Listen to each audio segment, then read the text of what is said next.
Alright guys, so for today's video, I'm going to be showing how I get the punch and the click on my kick channel. Now I'm going to be demonstrating using just a plain regular drum set plugged in, and that's inside the porthole is a Beta 91A. It's a half boundary kick mic, so you just lay it right in there. You can see it right there with the green tape. For today's example, I will be using a Peavey SP118 for the sub and a JBL Eon 615. Still good use. I am using my M32C with the DL32, and then sending out to the sub is a Behringer NX 6000. I have it at 2 o'clock if you consider that to be 7 o'clock. So to be showing my example, I'll be showing it both on the mixing station and on the regular M32 app. So whoever's on both apps, they won't get confused of how I'm doing this. I will start off on mixing station first. Alright, for the start of this, I usually, of course, unmute the kick. Right now what you're going to be hearing is the recorded USB. After this, I'll be showing what I actually hear coming out from the speakers, a before and after. But what you're hearing through the USB is the process that I'm doing. Now, it may sound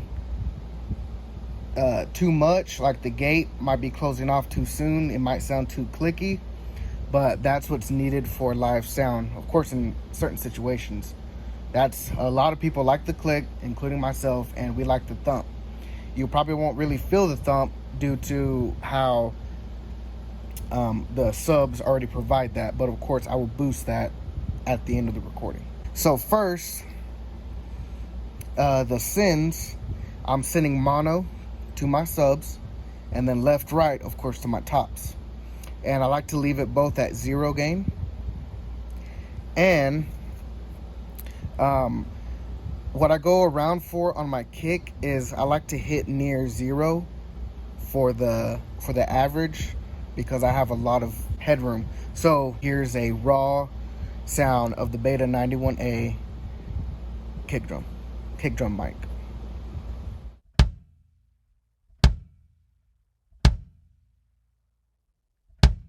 Alright, so in order, let's start off with the gating. Now for live sound, that punchiness you want is the gate to attack. So you want the attack low. Right after the hit, you want the gate to close. And then the release, that's how much the punch is going to be. The lower the release, the more quick and punchy it is. And then the longer, the more sustain there is. And you might get feedback issues. So here's with it on my settings. I like to really keep it above the mark of where the average peak is.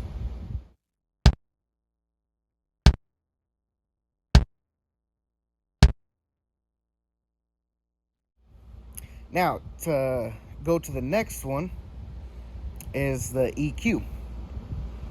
Now, this might really look extreme, but for my case, I like a lot of click, and of course I want the muddiness to go away, and then I want the lows to come out.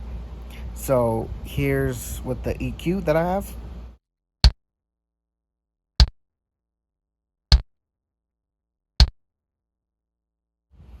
Now, to really emphasize the click more, I have inserted the sound maxer. I have the low contour at 0.6 and then the process at 3.8. That process is what gives more click to the high end. Of course, I drop down minus 3 dB to compensate the gain. So here's with the sound maxer on.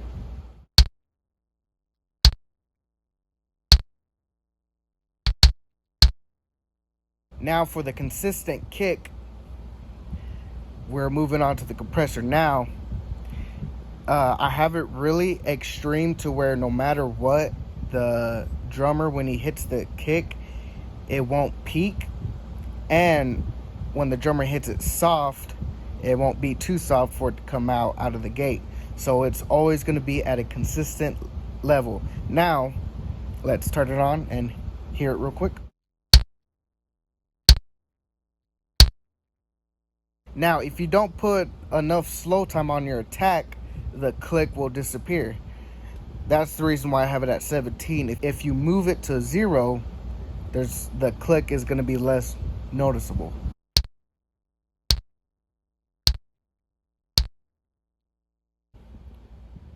So that's why I leave it above the marker for the click to go through, but for the compressor to still kick in and keep the low at a consistent level. And for the release, I have it a little bit long, so any double kicks, it'll stay at a constant level.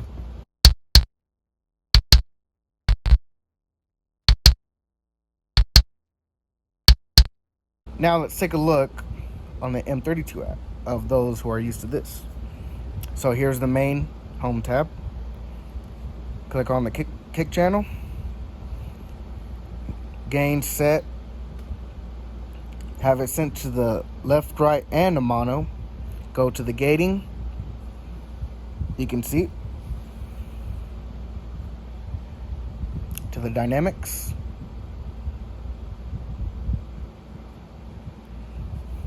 EQ. It's the same. And this is what it looks like. Turn on the RTA.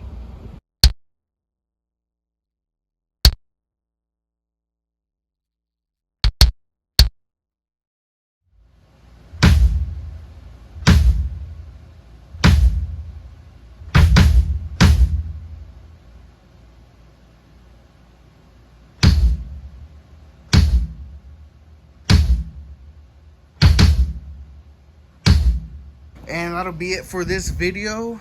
I know I might get a couple comments about this, but this is how I like to mix for live sound.